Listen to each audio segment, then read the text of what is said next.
Bienvenidos a una nueva edición de Vigo a Debate. En esta ocasión vamos a tratar un tema del que se ha hablado mucho en los medios de comunicación. Seguro que ha habido discusiones también, sobre todo en los centros educativos, sobre la nueva ley educativa, la LOMLOE, pero que se conoce popularmente como la Ley CELA, y que precisamente esta semana ha iniciado su implantación, aunque no será efectiva del todo hasta el curso 2023-2024, que aún nos queda lejos, pero progresivamente cada curso pues irán implantando las medidas que se ha decidido aprobar tras obtener el respaldo del Congreso y del Senado. Y de esta ley tan controvertida, pues queríamos hacer un debate sobre todo los puntos que más controversia han causado desde 3 puntos de vista, para que a ver si entre todos también llegamos a una conclusión de exactamente qué dice esta ley y cómo puede afectar sobre todo a los padres y madres en la educación de sus hijos. Así que vamos a presentar ya a los 3 invitados que nos acompañan en el día de hoy. En primer lugar, saludamos a una estudiante universitaria y representante del Sindicato de Estudantes de Galicia, Ana Fraile. ¿Qué tal? Muy boa tarde. Boa tarde, encantada de estar aquí. Sí. También tenemos con nosotros a un representante de la plataforma Más Plurales, que engloba más de una veintena de asociaciones y que ha sido un poco la que ha encabezado muchas de las protestas que se han desarrollado desde que se conoció y se comenzó a debatir esta ley CELA. Miguel Areses, ¿qué tal? Muy buenas tardes. Hola, buenas tardes. Muchas gracias por estar aquí. Nada, gracias a ti por querer participar. Y también tenemos con nosotros al presidente de FOAMPAS, Miguel Álvarez. ¿Qué tal? Muy buenas tardes. Hola, boa tarde, Marci, boa tarde a todos e todas. Encantados de poder estar aquí e poder dar a escola pública neste debate da LOMLOE. Moitas gracias. Nada, el placer es nuestro y vamos allá. Antes de entrar de lleno en esos puntos más polémicos que tengo aquí ya preparados los textos, os quería pedir una breve valoración general de la LOMLOE, de la Ley CELA, como la queráis llamar, y qué nota le pondríais, así, para, sin entrar mucho de lleno en los aspectos que menos os gustan o los que os gustan, pero sí una valoración general de lo que os parece esta nueva ley educativa, que creo que es la octava ya desde que volvió la democracia, desde 1977. Así que, para respetar el orden que os he presentado, pues venga, empezamos así. Ana, Miguel Areses y Miguel Álvarez, por ese orden, comenzar a hablar. Bueno, pois dende as valoracións que facemos dende o Sindicato de Estudantes, consideramos que unha lei que necesita moitísimas especificacións sobre os medios que garantirán as medidas novas que se están a propoñer, que se están a especificar. Pensamos que se están a mencionar moitas mellores xa anunciadas no pasado, mas dun xeito moi pouco específico, que realmente nos advirte que non teremos ninguna garantía dun avance real, dun avance efectivo nese tipo de medidas. Temas como educación infantil, o aumento das plazas públicas para a educación infantil e moitos outros puntos que supoño que se tratarán.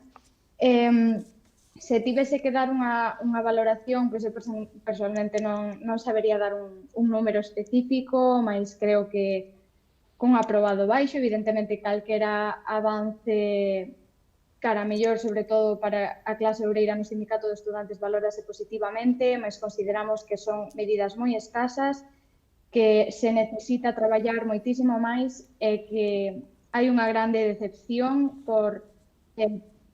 fronte ás promesas electorais, sobre todo da parte de Unidas Podemos. Pensamos que se podería facer moito máis pola clase obreira na educación, xa que temos os accesos moi restringidos e consideramos que hai que traballar moito máis. Bueno, pois Ana lle dá un aprobado raspado. Miguel Areses. Hola, buenas tardes. Pues nosotros le damos claramente un insuficiente. Un insuficiente por lo que tú comentabas en la presentación, que es la 9ª ley de educación que tenemos en España, que es una ley que llega sin consenso político, con lo cual va a tener un muy corto recorrido, que es una ley que marca el recorrido académico y futuro de nuestros hijos y que hace falta más madurez política para crear una ley con una amplia mayoría, ¿sabes? Es una ley que se ha aprobado rápido y corriendo en medio de una pandemia sanitaria, con muy poco debate. Nuestra nota, insuficiente. Insuficiente. A ver, ¿qué le pone Miguel Álvarez? Pois, digamos que dende a Federación de AMPAs da Escola Pública de Vigo, pois o que mellor podemos aportar sobre esta LOMLOE é a derogación da LOMCE, que foi unha lei bastante perniciosa para, digamos, a escola pública, polo menos en xeral, debido ás circunstancias que trouxeron de inequidade e de elitismo en certos casos. Por outra banda, as melloras que conforman esta nova lei, digamos, como di Ana, que están sen especificar, sei que soa ben a música, pero falta a letra da lei, por exemplo, no senso de inversión, e no senso de poder regular todos os aspectos que, digamos, describe a lei, pero que todavía non remataron de facerse reais, non? Entón, bueno, penso que como valoración, como nota, poderíamos darlle un aprobado ben, un ben. Un 6. Decir, se tiveramos que facer a nota dun examen, non? Mais ou menos. Bueno, pois coas vosas valoracións dá para aprobar raspado ou insuficiente alto, deses que está aí no límite. Entrando de lleno ya en los aspectos más controvertidos, vamos a empezar por las limitaciones que se establecen a los centros concertados. La nueva ley elimina el término demanda social de los centros concertados, un criterio que permitía crear más plazas de este tipo de escuelas si las familias lo solicitaban, aun cuando hubiera plazas libres en los centros públicos. Es uno de los aspectos que incluye sobre los centros concertados, y ya que esta reivindicación la están llevando sobre todo esta plataforma Más Plurales, pues queremos que abra esta segunda parte del debate, o el segundo tema que vamos a tratar, pues Miguel Areses, y luego pues el otro Miguel y también Ana, intervenir cuando queráis, siempre respetando la palabra del compañero. Así que Miguel Areses, venga, abre todo este turno sobre los centros concertados. Bueno, vamos a ver, yo creo que lo primero que debíamos saber es qué diferencia hay actualmente entre una familia que lleva a sus hijos a un centro concertado de una familia que lleva a sus hijos a un colegio público.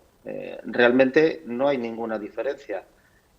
Un buen día pues tienes unos hijos y tú decides pues por el modelo educativo que quieres, por el horario que te conviene para conciliar con tu trabajo, por unas actividades extraescolares que ofrece un colegio, o simplemente pues porque te toca, acudes a un centro.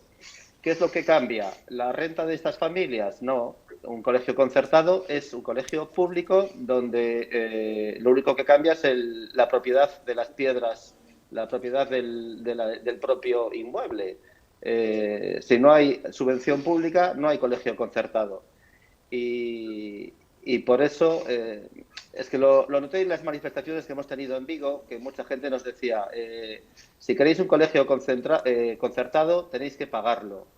Las familias que vamos a colegios concertados no tenemos rentas más altas que las familias que llevamos a nuestros hijos a colegios públicos, y también pagamos nuestros impuestos. Simplemente hemos elegido y queremos mantener ese derecho de elección de centro escolar, porque hay muchos motivos para elegir un centro escolar. No queremos que sea la administración la que nos diga a qué centro escolar tenemos que matricular a nuestros hijos. Un poco el tema va por ahí, en defender la pluralidad y la libertad de elección de centro escolar. O sea, ¿vosotros creéis que con esta ley eso no se defiende? O sea, que se está orientando a que tiene que ser siempre centro público, antes que concertado.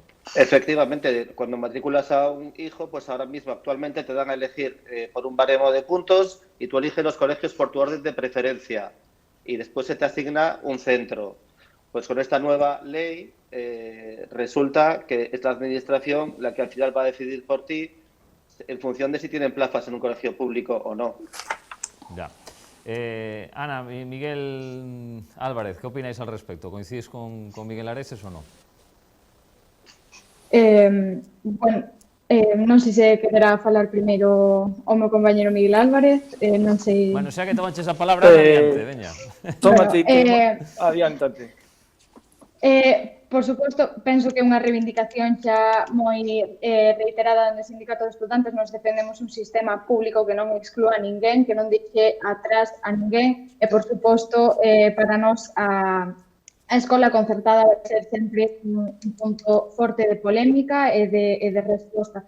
A verdade é que nós consideramos que para nada se está poñendo en risco a estabilidade do sistema concertado, ni moitísimo menos non se está poñendo en risco nada relativo as escolas concertadas. O que sí é certo é que se puntualiza que as escolas concertadas non terán o dereito a negar a admisión. As persoas que non se poden permitir dar aportacións, evidentemente as aportacións especificaste tamén que están prohibidas, que non se deben exigir aportacións económicas ás familias, algo evidente, mas penso que algo importante, precisamente, Miguel Areses fixo esa comparativa dunha familia que leva os seus fillos á escola pública ou á escola concertada. Eu, personalmente, discrepo respecto, evidentemente, á opinión do compañeiro, mas considero que sí que hai diferenzas evidentes. Consideremos a porcentaxe de alumnado de clase obreira que está na concertada. De verdade poderemos dicir que a porcentaxe é... Disculpa, Ana, en Vigo las cifras son que el 51% de los alumnos van a colegios concertados. No me digas que el 51% de los alumnos de Vigo son de familias pudientes. Es decir, yo me atrevería a decir que hoy por hoy en Vigo la escuela concertada es la escuela del obrero, porque yo pienso que sale más barata. Podríamos hacer un día tú y yo los números, pero bueno, es mi punto de vista.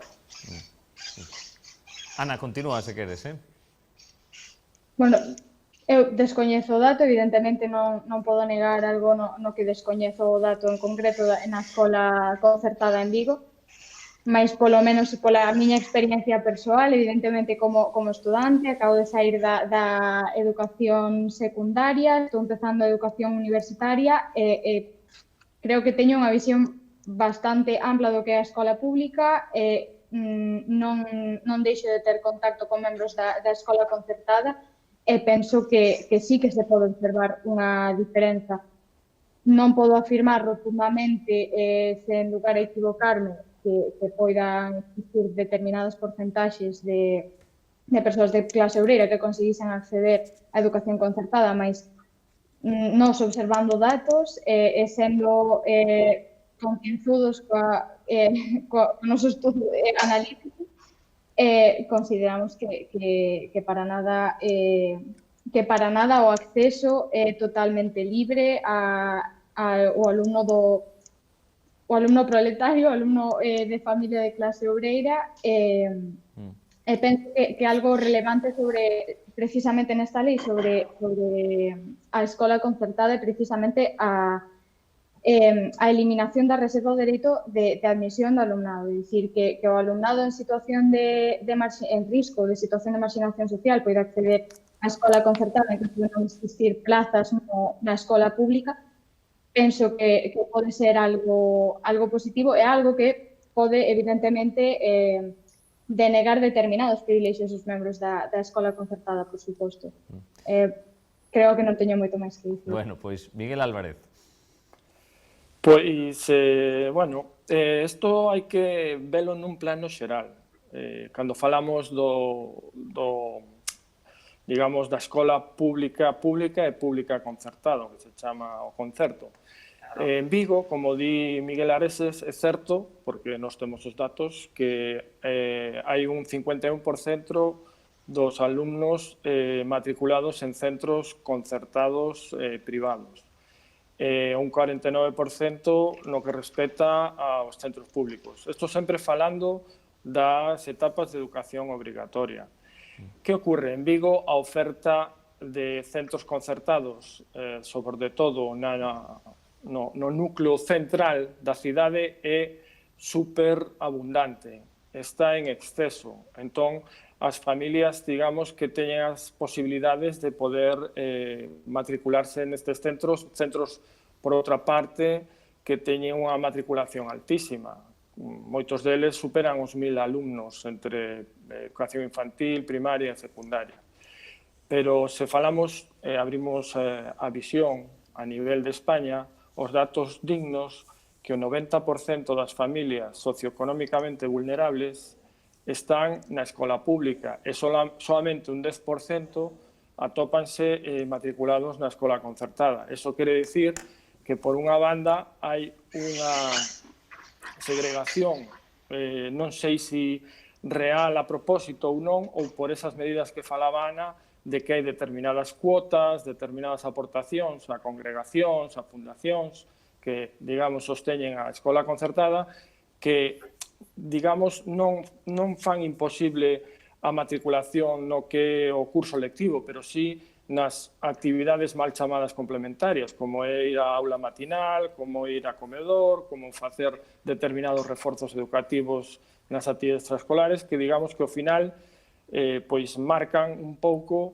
as posibilidades que ten ese alumnado de poder acabar os seus estudos. Entón, bueno, moitas familias vense imposibilitadas de poder ir a estes centros concertados e, ao fin e ao cabo, pois sempre teñen un colexio público cercano, que o problema é que moitas veces determinadas áreas urbanas marcan que se proclamen ou se formen guetos de alumnado que teñen poucos recursos socioeconómicos e agrúpanse nesas centros públicos.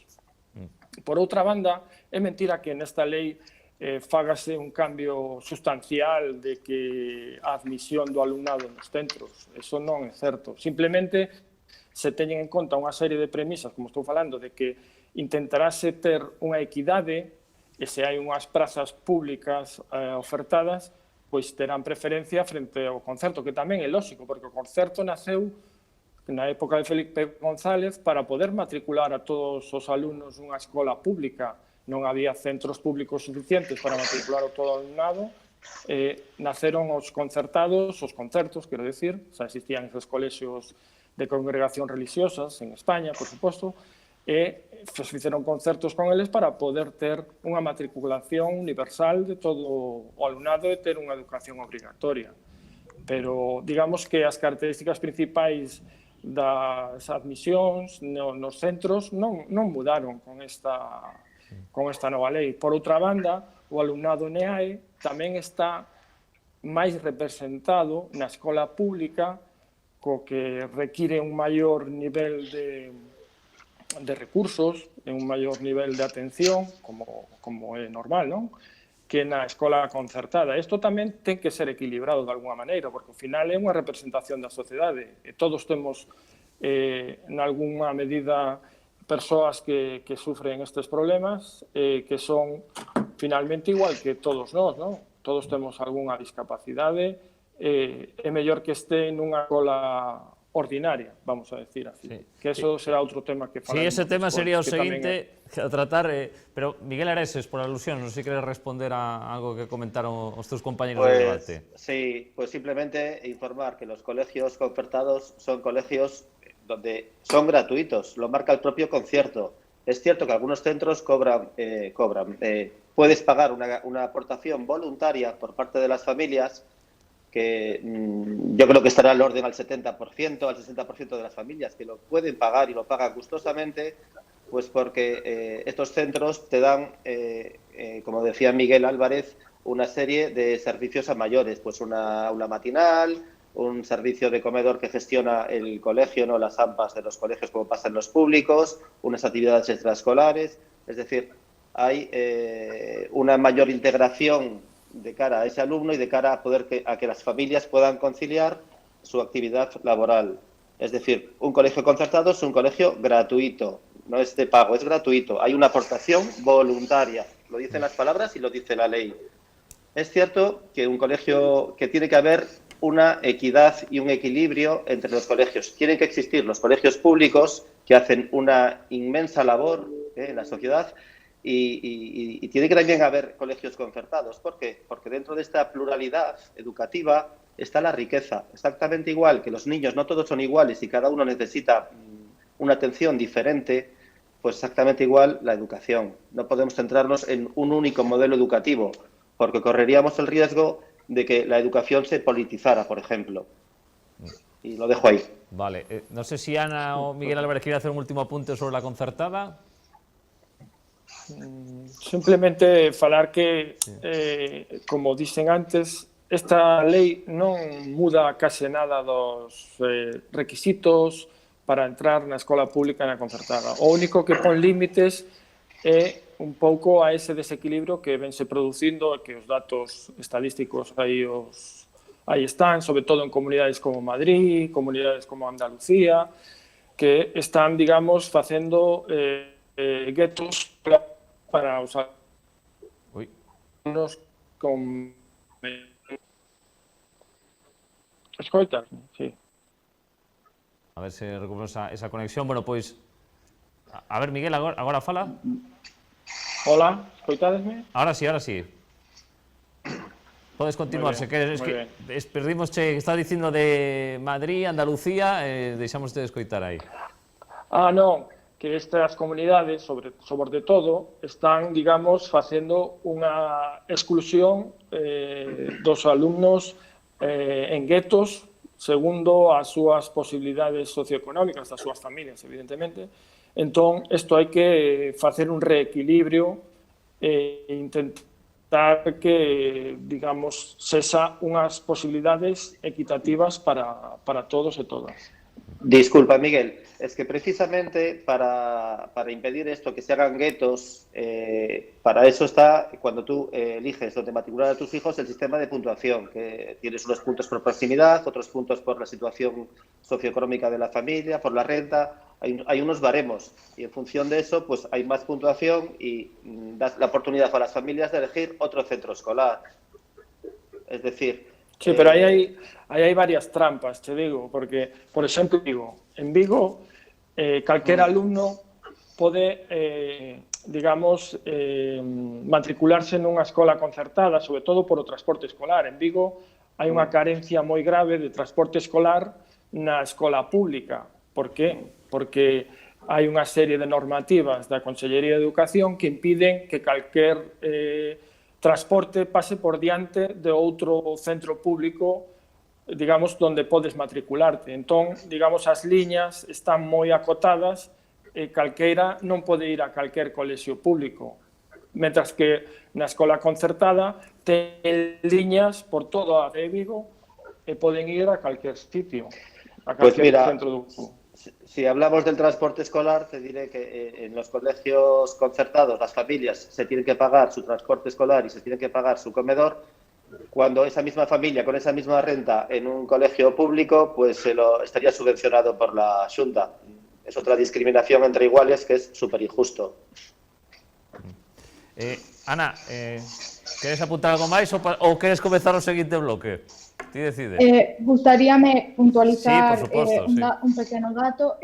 Penso que precisamente ese último argumento aportado polo compañeiro Miguel Areses demostra que o sistema da escola concertada non é precisamente inclusivo. Unha persoa de clase obreira que non se poida permitir o comedor, ni se poida permitir o transporte, evidentemente non pode acceder á escola concertada. É dicir, no momento no que se falla esta exclusión non podemos falar de que un sistema conciliador, un sistema plural, igualitario, equitativo, porque está claro que se están poñendo unhas trabas determinadas a un determinado perfil do alumnado. Ana, pero disculpa, pero las trabas no las ponen las familias, sino la administración, la propia ley, que es la que no concede la misma subvención entre familias iguales con la misma renta. Por eso no estamos de acuerdo con la LOMLOE. Es así de obvio. Si una familia con una renta baja no tiene derecho o no puede ir a un colegio concertado, pues porque se tiene que pagar el comedor, la solución no es cargarse el colegio concertado, es darle a esa familia con esa renta baja los mismos derechos que a una familia que va a un colegio público. Ana, queres dicir algo máis ou cambiamos de tercio? No, pero bueno, eso non é exactamente así, Eso non é exactamente así. Sí. Os rapaces e rapazas que van á escola concertada teñen becas, por exemplo, do Concello de Vigo, igual que as pero son becas, nenas que van. Son becas del ayuntamiento. Es el ayuntamiento a nivel local que las ha puesto, ¿sabes? Porque se da cuenta de que el 51% de los alumnos de Vigo van a colegios concertados, pero a nivel nacional no es así. Son temas muy puntuales. Sí. Bueno, tenemos que dejar este tema aquí desconcertado porque no avanzamos y queda mucho por tratar. Así que el siguiente tema es, lo tocaba Miguel Álvarez antes, es la educación especial en los centros ordinarios, que según la LOMLOE se quiere reforzar, se apuesta por una educación social que se imparta más en centros ordinarios y el objetivo es que en una década aproximadamente pues todos los centros ordinarios cuenten con los recursos necesarios para poder atender en las mejores condiciones a estos estudiantes con discapacidad. Otro tema que también ha generado controversia. Venga, Ana, te dejamos empezar también este tema do debate. Bueno, este tema está claro que sempre vai provocar controversia, posto que é un tema moi complicado, non todas as persoas que formamos parte do sistema educativo podemos opinar cun coñecemento experto ou moi amplo sobre o tema, mas considero, debería falar incluso da miña propia experiencia observando como se trata este tema dende a escola pública. Está claro que as profesionais que se encargan da educación especial e da inclusión na escola pública moitas veces se encontran con unha gran falta de recursos, moitas veces son moi pouco persoal para unha cantidade determinada de alumnado, o cal penso bastante rechamante, é algo do que se debería falar bastante. En canto ás polémicas de que poderían acabar desaparecendo os centros especializados de atención especial para educación deste tipo, o sindicato de estudantes posicionase contestando non, iso non é certo, simplemente é verdade que se aumentan os recursos que posibiliten o acceso destas persoas á escola pública, podemos conseguir que haxa unha maior inclusión, que haxa unha maior pluralidade, evidentemente, na escola, porque moitas destas persoas non poden acceder a centros especializados, gran parte deles son privados, é certo que existen centros públicos, que existen centros accesibles, mas moitas veces, por exemplo, en Galiza observamos que o tema do transporte, do acceso por distancias, pode ser unha complicación, un agravante importante, que pode ser un condicionante para a elección de moitas familias en canto ao tema escola.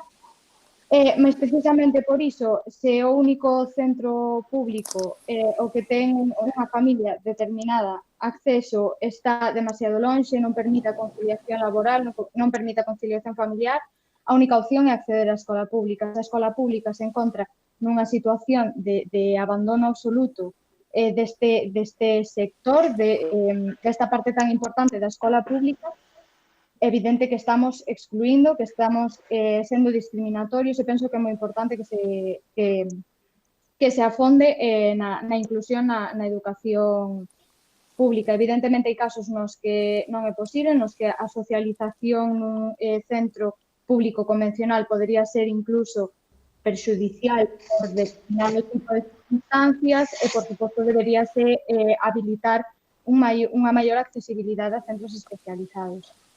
Temos que facer unha breve pausa publicitaria e regresamos neste Vigo Debate sobre a Lei CELA.